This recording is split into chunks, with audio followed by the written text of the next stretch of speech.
कहते हैं कि ऐसा काम करो कि आपकी चर्चा हो, लेकिन हमारे देश के कुछ नेता, बड़े नेता और कुछ लोग काम नहीं बल्कि ऐसा कारनामा कर रहे हैं कि पाकिस्तान में उनके खूब पर्चे हो रहे हैं और खर्चे हो रहे हैं और चर्चे हो रहे हैं।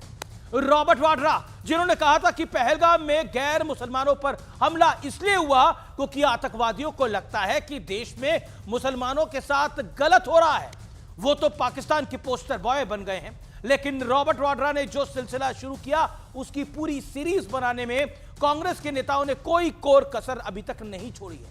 किसी ने कहा सिंधु जल समझौता नहीं तोड़ना चाहिए, किसी ने कहा पाकिस्तान के साथ युद्ध नहीं होना चाहिए, तो किसी ने कहा कि आतंकियों के पास धर्म पूछने का समय ही कहां था। और यकीन मानिए ये सारे बयान पहलगाम के जख्म पर नमक की तरह हैं, देश के जख्म पर नमक की तरह हैं। लेकिन आज सबसे बड़ा सवाल है कि क्या कुछ नेता पहलगाम के मुद्दे पर देश के मूड के खिलाफ जा रहे हैं? आज इसी पर होगी देश की सबसे बड़ी पॉलिटिकल बहस। क्या पहलगाम के जख्म पर कुछ नेता नमक डालने का काम कर रहे हैं भारतवर्ष के अंदर?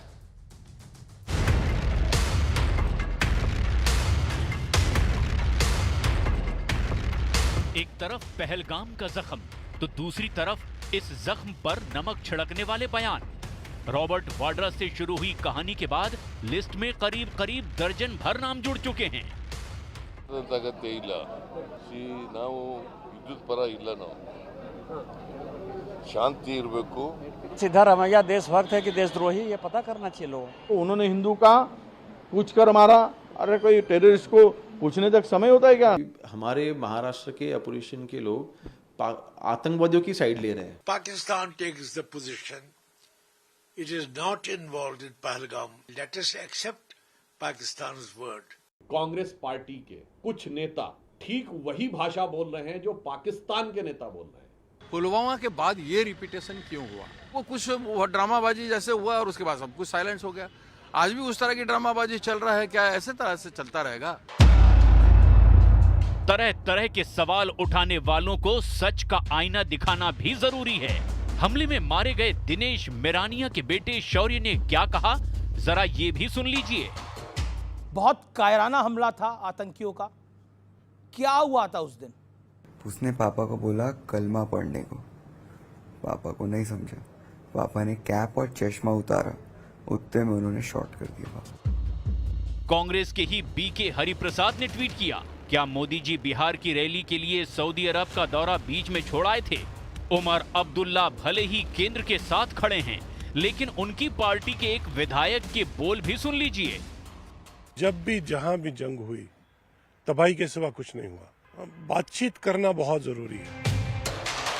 कांग्रेस के बड़े नेता शशि थरूर ने इस संवेदनशील मुद्दे पर मैच्योर बयान दिया तो खुद कांग्रेस ही उनके पीछे पड़ गई। Any country will ever have 100% foolproof intelligence. We'll never know about the various terror attacks that were successfully thwarted. मैं उनसे एक सवाल पूछता हूँ, वो कांग्रेस पार्टी में है कि भारतीय जनता पार्टी में? सुपर बीजेपी मैन बन रहे हैं आप। अब जरा सो कॉल्ड किसान नेता बने टिकैत ब्रदर्स का बयान भी सुन लीजिए। जिनको वहाँ पे इस घटना से लाभ हो रहा है, हिंदू मुस्लिम करने से जिसको लाभ हो रहा है, वो सब घटनाक्रम उनके भीतर है, उनके पेट में है। हम किसान हैं, अगर वहाँ का किसान तो कहीं का भी हो, पूरे भारत का किसान हो, पानी का तो वो नहीं, उसका नहीं हमने सही मानते। सवाल ये है कि क्या ये लोग देश के मूड के खिलाफ हैं या फिर किसी मंशा के तहत ऐसे बयान दिए जा रहे हैं? आज इसी पर होगी देश की सबसे बड़ी बहस, पहलगाम के जख्म पर बयान वीरों का नमक। और अब वक्त है आर पार के सुप्रसिद्ध विश्लेषण का, शर्मनाक बोल की पोल खोलने वाला विश्लेषण। आइए देख लेते हैं। रॉबर्ट वाड्रा, खबर है मुसलमानों के साथ गलत हो रहा है, उन्हें लगता है कि उन्हें दबाया जा रहा है, इसलिए ऐसे लोग उठते हैं। और यह बयान सुर्खियां बना हुआ है पाकिस्तान में। असर पाकिस्तानी मीडिया के पोस्टर बॉय बन गए हैं रॉबर्ट वाड्रा। सैफुद्दीन सोस की मैं बात करता हूं, अगर पाकिस्तान कहता है कि हमले में उनका हाथ नहीं था तो हमें यह बात मान लेनी चाहिए। कांग्रेस पार्टी के वरिष्ठ नेता है, पूर्व मंत्री हैं। पाकिस्तान भी लगातार यही राग अलाप रहा है। सिद्धारमैया, कांग्रेस पार्टी के बड़े नेता और सीएम कर्नाटक, पाकिस्तान के साथ युद्ध की कोई आवश्यकता जरूरत नहीं है।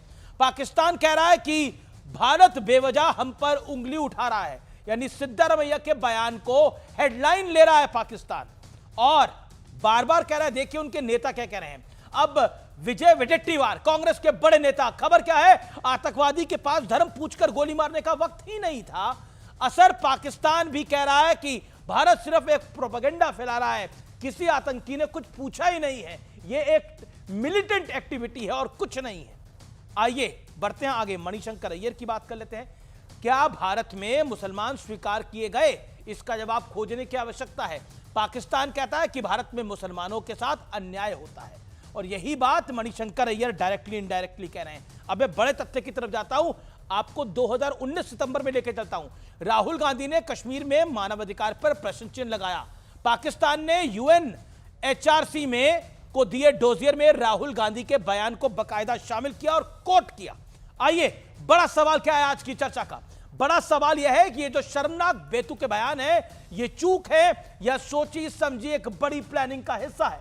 आज का ये मूलतः प्रश्न है। मेरे साथ आइए इस चर्चा में कौन कौन जुड़ा है आपको परिचय करा देते हैं। मेरे साथ गौरव भाटिया, भारतीय जनता पार्टी के नेता प्रवक्ता हैं। मेरे साथ सुनील यादव हैं, उनका अभिनंदन है, प्रवक्ता समाजवादी पार्टी के हैं। और मेरे साथ शोहेब जमाई हैं, AIMIM के दिल्ली प्रदेश अध्यक्ष हैं। मेरे साथ सत्यप्रकाश मिश्रा हैं, JDU के नेता हैं। चरण सिंह सापरा है, वरिष्ठ नेता है कांग्रेस पार्टी के और प्रवक्ता हैं, फॉर्मर मुंबई चीफ भी रह चुके हैं। तो आपका भी अभिनंदन है इस आज की चर्चा के अंदर। और मैं इस चर्चा की शुरुआत करता हूं चरण सिंह सापरा आपसे, और 40 सेकंड में आपसे जानना चाहता हूं, क्या आपको लगता है कि आपकी नेताओं ने जो बयान दिए वो पहलगाम के जख्म पर नमक की तरह है?